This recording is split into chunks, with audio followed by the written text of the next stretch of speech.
আজকে একটা টপিক নিয়ে বলছি, ভ্যারিকোসিল। অনেকের এটা নিয়ে অনেক কোয়েশ্চেন থাকে যে ডক্টর আমার ভ্যারিকোসিল ডায়াগনোসিস হয়েছে, আমার কি এটা ট্রিটমেন্ট করা উচিত কি না, হ্যাঁ, বা এটা জানতে হবে যে varicocele how it is related, এটা মেল ইনফার্টিলিটির একটা ওয়ার্কআপের মধ্যে পড়ে চেক করা, how it is related to year fertility, এটা হচ্ছে ইম্পর্টেন্ট। তো কথা হচ্ছে যে ভ্যারিকোসিল কী করে ডায়াগনোসিস করা হয়েছে, এবং কাদের ক্ষেত্রে আমরা এটা দেখব।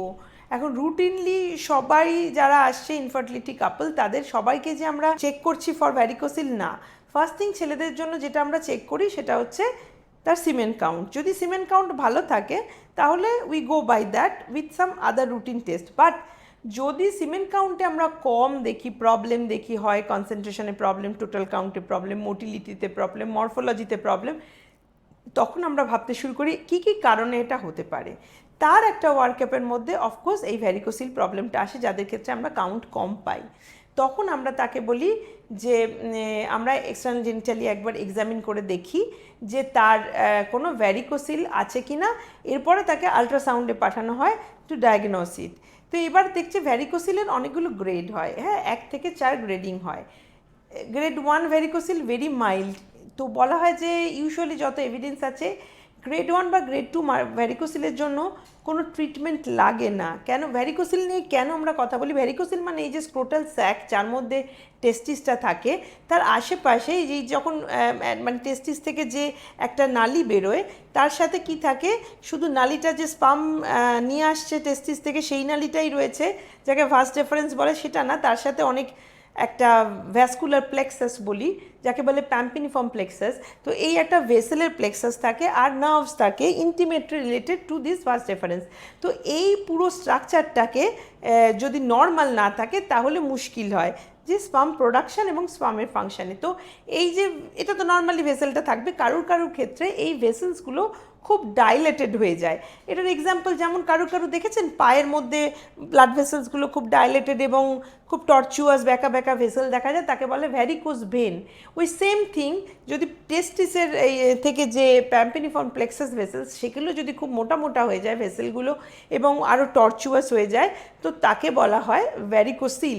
তখন কি হয়, স্ক্রোটামের যে স্কিনটা সেখান দিয়ে ফিল করা যায় যে বড় বড় ভেসেল, প্রমিনেন্ট ভেসেল রয়েছে, কারণ স্ক্রোটামের মধ্যে দিয়ে যেহেতু এই প্যাম্পিনিফর্ম প্লেক্সাসটা পাস করছে, তো সেই জন্য এই ভেসেলগুলোকে ভেরি প্রমিনেন্ট লাগে। তো ইট ইজ কল ভ্যারিকোসিল।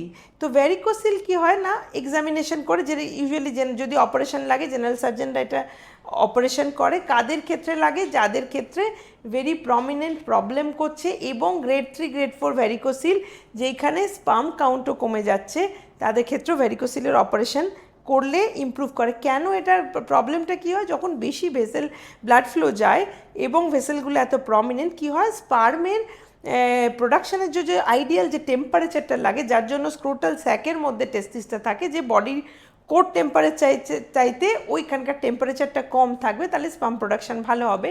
কিন্তু যদি ভ্যারিকোসিল থাকে তাহলে কি হচ্ছে, টেম্পারেচারটা অনেক বেড়ে যাচ্ছে লোকাল এনভায়রনমেন্টের, তো তাহলে কী হচ্ছে, স্পাম প্রোডাকশানটা হ্যাম্পার করছে।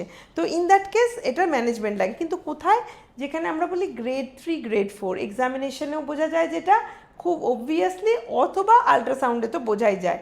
আর গ্রেড 1 গ্রেড 2 ক্লিনিক্যালি বোঝাটা মুশকিল। আলট্রাসাউন্ডের অনেক সময় ডায়াগনোসিসের রিপোর্ট আসে যে গ্রেড 1 ভ্যারিকোসিল বা grade 2 varicocele. In that case যদি ক্লিনিক্যালি আমরা বুঝতে না পারি, অনলি আলট্রাসাউন্ড ডায়াগনোসিসের বেসিসে এটার কোনো ট্রিটমেন্ট লাগে না। তো অযথা ভয় পাবেন না যে কারোর যদি আলট্রাসাউন্ডে ডায়াগনোসিস আসে যে আমার ভ্যারিকোসিল আছে, বা আপনার যদি সিমেন কাউন্ট প্যারামিটার ভালো থাকে, তাহলে তৎক্ষণাৎ কোনো অপারেশন করতে লাগে না বা কিছু করতে লাগে না। কিন্তু যদি এটা খুব প্রবলেম করছে, সিমেন কাউন্টে প্রবলেম করছে, আপনার শারীরিক প্রবলেম করছে, তাহলে অফকোর্স তখন এটার একটা মেডিকেল ম্যানেজমেন্ট, মানে আপনার ডক্টরকে দেখানো উচিত। তারা আপনাকে গাইড করবে যে এই ভ্যারিকোসিলটার ট্রিটমেন্ট লাগবে কি লাগবে না।